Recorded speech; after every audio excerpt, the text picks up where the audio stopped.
Stupeur, effroi, tristesse, les militants démocrates sont sous le choc.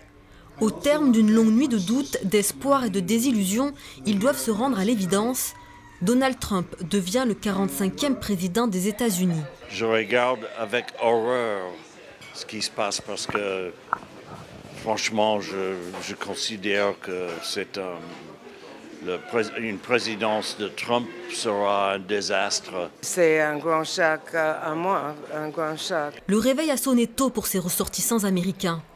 En France, depuis quelques mois, d'autres plusieurs années, ces militants démocrates de tous âges se sont réunis à Aix-en-Provence pour suivre l'élection présidentielle. Au menu, petit déjeuner à l'américaine. Et ils avaient prévu de faire la fête, certains qu'Hillary Clinton leur apporterait la victoire.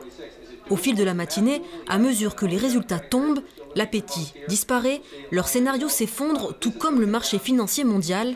Certains n'osent pas y croire. Les sondages se montrent une fois de plus pas tout à fait fiables. Pendant les primaires, j'ai dit aux amis « Ah, rassurez-vous, il ne peut jamais atteindre la nomination. » C'est une expression de désespération des gens qui ont été ciblés par la campagne de Trump. Commence une période d'incertitude, la crainte de voir les avancées sociales de la mandature Obama balayées et des interrogations quant à la gouvernance du milliardaire, notamment dans les relations internationales. C'est clair qu'après 8 ans d'Obama, on va voir un changement de comportement, un changement de cap assez important. On va avoir beaucoup de questions dans les jours à venir sur l'administration d'un président Trump qui va travailler avec lui.